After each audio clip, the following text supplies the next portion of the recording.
சொல்கிற அளவுக்கு அப்படி ஒன்றும் ஒரு பெரிய ஆகச்சிறந்த மாதம் அப்படின்னு சொல்ல முடியாது. இதில் நடக்கின்ற ஒரு 3 நன்மைகள் என்ன அப்படின்னு கேட்டிங்கன்னா, முதல் விஷயம், இந்த மாதம் முழுக்கவும் சொந்த ஊரை விட்டு வெளியூர் போகிறதுக்கான அமைப்பு, வெளிநாட்டுக்கான அமைப்பு உங்களுக்கு பலமாக கிடைக்கும். நல்ல வருமானம் வரும், சம்பாதிப்பீங்க, இயல்பு வாழ்க்கையில் இருப்பீங்க. ஆனால் தேவையில்லாமல் கொண்டு போய் ஷேரில் இன்வெஸ்ட் பண்ணுறது, இந்த லாட்ரி சீட்டை வாங்கிட்டு உட்காந்துக்கிட்டு இருக்கிறது, இந்த 10 ரூபா கொடுத்தா 100 ரூபாங்கிற மாதிரி ஏதாவது ஒரு ஊக வாணிபங்கள், திடீர் அதிர்ஷ்டத்தை நம்பி எதையாவது முதலீடு போட்டு ஏமாறுறது, இதெல்லாம் இந்த பீரியடில் நடக்கும், இந்த மாதத்தில். அன்பு நண்பர்களே, நன்றாக புரிந்து கொள்ளுங்கள். இந்த காலகட்டம் உங்களுடைய உழைப்பில் சில பிரச்சனைகளையும், வருமான அமைப்புகளில் சில எதிர்பாராத நெருக்கடிகளையும் ஏற்படுத்தக்கூடியது மாதிரியான ஒரு அமைப்புகளில் உண்டுங்க. கூடுமான வரையிலும் அன்பு நண்பர்களே, இந்த காலகட்டம் எந்த நிலையிலும் உங்களுக்கு ஒரு பெரிய முன்னேற்றத்தை அதிர்ஷ்ட அமைப்புகளின் அடிப்படையில் வழங்காது என்பதனை அன்பர்கள் புரிஞ்சு வச்சுக்கிடணும். உறுதியாக அந்த அமைப்புகள் உங்களுக்கு கைகூடி வரும். நடக்கலன்னு சொன்னால் அந்த பலன் உங்களுக்கு கிடைக்காது, நீங்கள் விட்டு வேலையை பார்க்குறது நல்லது. சரிங்களா? அன்பு நண்பர்களே, இந்த காலகட்டம் உங்களுக்கு இந்த விஷயங்களையும் நல்ல ஏற்றங்களை கொடுக்கும். சரிங்க. ஓம் நம சிவாய. தென்னாடுடைய சிவனே போற்றி, எந்நாட்டவர்க்கும் இறைவா போற்றி. எம் தொலைக்காட்சி நேயர்கள் அனைவருக்கும் ஜோதிடர் யோகி ஜெயப்பிரகாஷின் அன்பான வணக்கங்கள். அன்பு நேயர்களே, இந்த பதிவில் நம்ம என்ன பார்க்க போகிறோம் அப்படின்னு கேட்டிங்கன்னா, விருச்சக ராசி நேயர்களுக்கு இந்த கார்த்திகை மாத பலன்கள் எப்படி அமைகின்றது அப்படிங்கிறத நம்ம பார்க்க இருக்கோம். சரிங்களா? இந்த கார்த்திகை மாதத்தை பொறுத்த மட்டிலும் இது ஒரு கோட்சாரத்தின் அடிப்படையிலான பொது பலன் நண்பர்களே. அதுக்கான பலம் ஓவராலாகவே ஒரு 10% தான். சரிங்களா? இதில் சொல்கிற எல்லாமே அப்படியே நடந்துரும் அப்படிங்கிறதெல்லாம் கிடையாது, ஆத்தென்டிக்கெலாம் ஒன்றும் கிடையாது. என்னென்னா, பொதுப்பலன் அப்படிங்கிறது கிரக அமைப்புகள் பெயர்ச்சிகளின் அடிப்படையில் வகுக்கப்படுகின்ற ஒரு பொதுவான பலன்கள். இப்போது அப்புறம் எதுக்கு சார் இதை நம்ம சொல்கிறது அப்படின்னு கேட்டிங்கன்னா, இதில் நான் ஒரு 5 பலன் சொல்கிறேன் அப்படின்னா 5மே உங்களுக்கு நடக்க போகிறதில்ல. ஒவ்வொரு பலனை சொல்லும் போதும் கூடவே இந்த தசாபுக்தி நடக்குதா பாருங்கள், இந்த தசாபுக்தி நடக்குதா பாருங்கன்னு சொல்லுவோம். அந்த தசாபுக்தியும் நடந்தால் அந்த குறிப்பிட்ட பலன் உங்களுக்கான பலன், அதில் ஒன்றும் மாற்றுக்கிறது கிடையாது. அன்பு நண்பர்களே, நீங்கள் உங்கள் சுய ஜாதகத்தை கையில் எடுத்து வச்சுக்கிட்டு இந்த மாத பலனை கவனிப்பது மிக மேன்மையை தரும். சரிங்களா? சரி, நம்ம பலன்களுக்குள்ளே போயிடுவோம். விருச்சகத்தை பொறுத்த மட்டிலும் இந்த மாதம் சொல்கிற அளவுக்கு அப்படி ஒன்றும் ஒரு பெரிய ஆகச்சிறந்த மாதம் அப்படின்னு சொல்ல முடியாது. இதில் நடக்கின்ற ஒரு 3 நன்மைகள் என்ன அப்படின்னு கேட்டிங்கன்னா, முதல் விஷயம், இந்த மாதம் முழுக்கவும் சொந்த ஊரை விட்டு வெளியூர் போகிறதுக்கான அமைப்பு, வெளிநாட்டுக்கான அமைப்பு உங்களுக்கு பலமாக கிடைக்கும். அப்போ யாராவது வெளிநாடு முயற்சிகளை எடுத்துக்கிட்டு இருக்கீங்க அப்படின்னு சொன்னால் தாராளமாக நீங்கள் முயற்சிக்கலாம். உங்களுடைய முயற்சிகள் அந்த முதல் தரத்தில் அந்த ப்ராசஸ்லாம் பண்ணுறதுக்கு இந்த காலகட்டத்தில் மிக சிறப்பானதாக அமையும். தாராளமாக முயற்சிகள். First point. அப்போ உங்கள் சுய ஜாதகப்படி யாருக்கு 12ஆம் இடம் இல்லை 9ஆம் இடம் சம்பந்தப்பட்ட தசாபுக்தியும் நடக்கின்றதோ அவங்களுக்கு உறுதியாக அந்த வெளியிட மாற்றங்கள் கிடைக்கும். சரிங்களா? இது ஒரு அமைப்பு. அதனை அடுத்ததாக அன்பு நண்பர்களே, இந்த காலகட்டத்தை பொறுத்த மட்டிலும் ஒரு சிலருக்கு நீண்ட நாளாக ஏதாவது பணம் வர வேண்டியது இருந்திருக்கலாம், அது வராமல் அப்படியே பெண்டிங்கில் கிடப்பில் நீங்கள் வேலை செஞ்சுருப்பீங்க, அந்த வேலைக்கான வருமானம் உங்களுக்கு வர வேண்டி இருந்திருக்கும். ஆனால் 1 மாதம் ட்ராவல் பண்ணி வந்தும் முதலாளி கொடுத்துருக்க மாட்டார். அப்படி வர வேண்டியிருந்த பெண்டிங் பேமெண்ட், இல்லை நீங்கள் யாருக்காச்சும் பணத்தை கொடுத்துருப்பீங்க, அந்த பணம் வராமல் இருந்திருக்கும், அந்த பணம் வந்து சேர்றது, இந்த மாதிரி. ஆனால் முழுமையாக வந்து சேராது. இதுதான் பாயிண்ட். ஏன்னா உங்கள் ராசியிலே வந்து பார்த்துக்கிட்டிங்கன்னா 8 குடையும் நான் வர்றேன். அப்போ முழுமையான பணவரவு உங்களுக்கு கிடைக்காது. வருகின்ற வரைக்கும் கிடைச்ச வரைக்கும் லாபம்னு வாங்கி வச்சுக்கிறது நல்லது. சரிங்களா? ஜாதகப்படியும் பார்த்தீங்கன்னா 2ஆம் இடமோ அல்லது 11ஆம் இடமோ சம்மந்தப்பட்ட தசாபுக்தியும் உங்களுக்கு போகுதா, உறுதியாக அது பண வரவுகளை ஏற்படுத்தி கொடுக்கும். கவலைப்பட வேண்டிய அவசியம் இல்லை.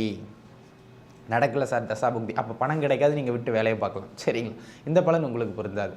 இதுதான் பாயிண்ட். சரிங்களா? அன்பு நண்பர்களே, அதனை அடுத்ததாக இந்த காலகட்டம் 8-11ஆம் இட தொடர்பு நல்லா கவனிச்சுக்கிடுங்க. நல்லா வருமானம் வரும், சம்பாதிப்பீங்க, இயல்பு வாழ்க்கையில் இருப்பீங்க. ஆனால் தேவையில்லாமல் கொண்டு போய் ஷேரில் இன்வெஸ்ட் பண்ணுறது, இந்த லாட்ரி சீட்டை வாங்கிட்டு உட்காந்துக்கிட்டு இருக்கிறது, இந்த 10 ரூபா கொடுத்தா 100 ரூபாங்கிற மாதிரி ஏதாவது ஒரு ஊக வாணிபங்கள், திடீர் அதிர்ஷ்டத்தை நம்பி எதையாவது முதலீடு போட்டு ஏமாறுறது, இதெல்லாம் இந்த பீரியடில் நடக்கும், இந்த மாதத்தில்.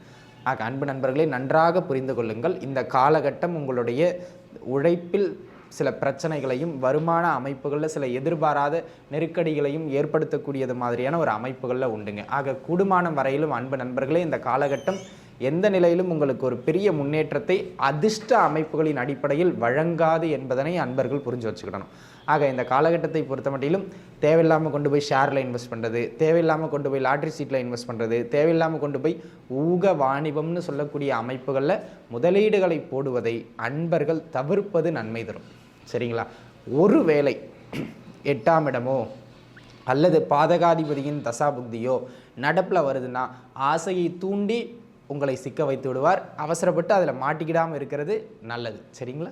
அதனை அடுத்த அமைப்பாக இந்த மாதம் முழுக்கவும் உடல் நிலையில் கொஞ்சம் தொந்தரவுகளை வழங்குவது மாதிரியான மாதம் விருச்சிக ராசி நேயர்களுக்கு.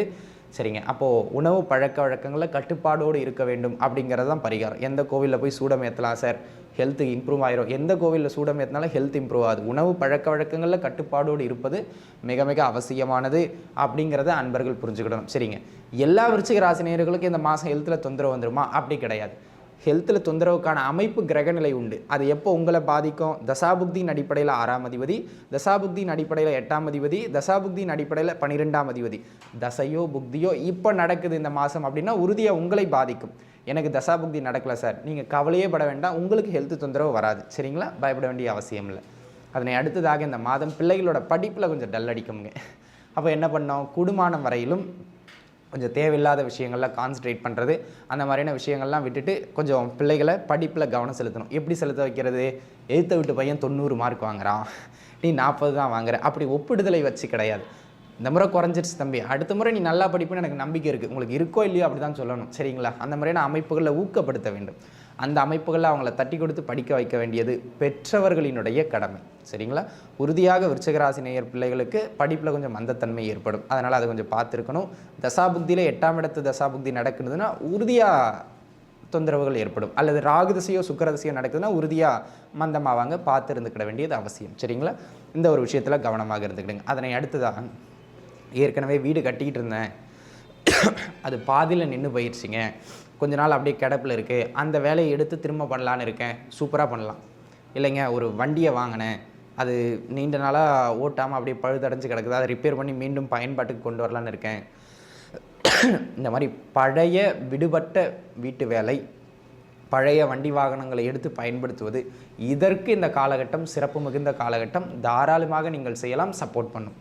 அதனை அடுத்ததாக ஜாதகப்படி 4ஆம் இடம் சம்மந்தப்பட்ட தசாபுக்தியும் போகுதுன்னா உறுதியாக சப்போர்ட் பண்ணும். சரிங்களா, பழைய வண்டி வாங்க போகிறேன், இல்லை ஒரு பழைய பொருள் வாங்க போகிறேன், ஏற்கனவே கட்டி வைத்திருக்கப்பட்ட ஒரு பழைய வீட்டு வேறு ஒருத்தர் கொடுத்தனம் இருந்தது, அவங்க காலி பண்ணிட்டு போகிறாங்க, அதை விற்க போகிறாங்க, அதை நாங்கள் வாங்க போகிறோம். அதாவது பழைய பொருட்களை, செகண்ட் ஹேண்ட் திங்ஸை வாங்குறதுக்கு இந்த காலகட்டம் நல்ல மேன்மையான காலகட்டம். தாராளமாக நீங்கள் முயற்சிக்கலாம். உங்கள் ஜாதக அமைப்பின் அடிப்படையிலும் 4ஆம் இடத்து அல்லது 11ஆம் இடத்து தசையோ புக்தியோ இந்த மாதம் நடப்பில் இருக்குது அப்படின்னு சொன்னால் உறுதியாக அந்த அமைப்புகள் உங்களுக்கு கைகூடி வரும். நடக்கலன்னு சொன்னால் அந்த பலன் உங்களுக்கு கிடைக்காது, நீங்கள் விட்டு வேலையை பார்க்குறது நல்லது. சரிங்களா, ஆக அன்பு நண்பர்களே, இந்த காலகட்டம் உங்களுக்கு இந்த விஷயங்களையும் நல்ல ஏற்றங்களை கொடுக்கும். சரிங்க, இதெல்லாம் ஓவராலாக இப்படி தான் இருக்குது. இந்த மாதம் சொல்கிற அளவுக்கு அப்படி ஒன்று ஓஹோங்கிற மாதம் இல்லை அப்படிங்கிறது அதை வச்சு உங்களுக்கே புரிஞ்சிருக்கும். அப்போ என்ன பண்ணணுங்க? சுயஜாதக தசாபுக்திகள் நன்றாக வலுத்திருந்தால் மட்டும் தொழிலில் முதலீடு போட வேண்டியது அவசியம். ஏன்னா எக்கனாமிக்கலி ஹை க்ரோத் இந்த மாதம் இல்லை, பெரிய வளர்ச்சிக்கான அமைப்பு இல்லை.